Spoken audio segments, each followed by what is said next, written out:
आवाज लोकशाहीचा।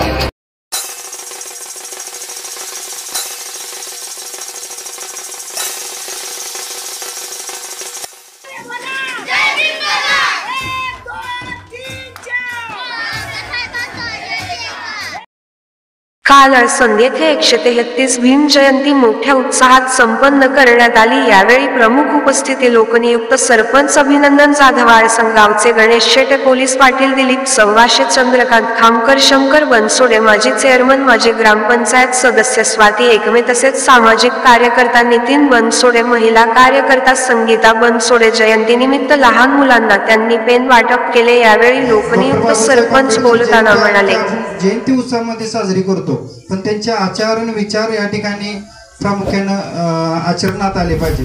बौद्ध विहार मी का म्हणतोय, कारण का जे आपल्या धर्मामध्ये जे बौद्ध विहार बांधल्यानंतर जे प्रार्थना करण्यासाठी साधू संत आपल्या गावामध्ये येतील आणि समाजामध्ये एकजुटीचा एक संदेश देऊन जातील, त्यामुळे आपला समाज एकजूट राहील यासाठी मी सर्वच समाज बांधव असतील व सर्व ग्रामस्थांना विनंती करतो, एक आपलं मोठं मन दाखवूया आणि एक सुंदर असं बौद्ध विहार आपण या गावामध्ये बांधूया। त्याच्यात कुठलीही कमी राहणार नाही। एका महिन्याच्या आत आपण ते बौद्ध विहारचं काम 20 लाख रुपये एवढा निधी आहे, सुसज्ज अशी इमारत आपली उभा राहील।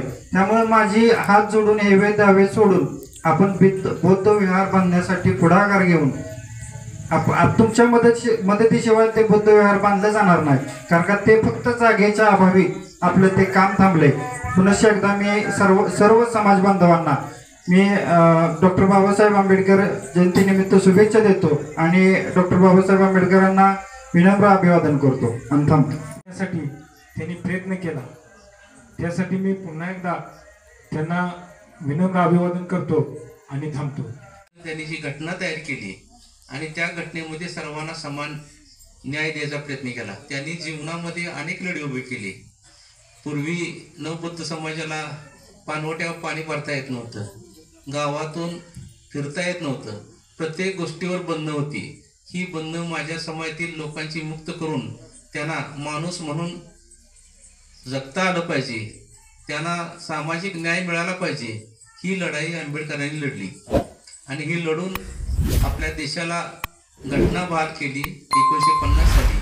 आणि ह्या घटनेद्वारे आज आपण मुक्तपणे या देशामध्ये फिरत असतो, श्वास घेत असतो, आपल्या हक्काच्या जाणीवा लढाई आपण पार पाडत असतो।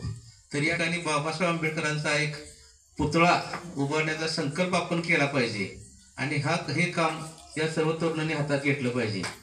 पुतळा उभारण्यामागचा उद्देश असा आहे की ज्या वेळेला आपण त्यांच्या पुतळा उभा करतो त्यावेळेला आपल्याला त्यांच्या एकूण जीवनाची विचाराची सर्व जाणीव आपल्याला होत असते आणि त्यातून पुढे आपल्याला आदर्शवाद ह्या आंबेडकरांचा मिळत असतो। तर एकच प्रतिज्ञा आपण करूया, बाबासाहेबांच्या जीवनामध्ये जे संघर्ष करावा लागला तो आपल्याला काही करावा लागत नाही आज।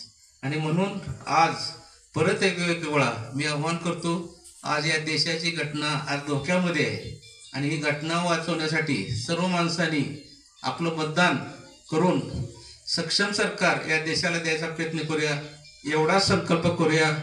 जय भीम।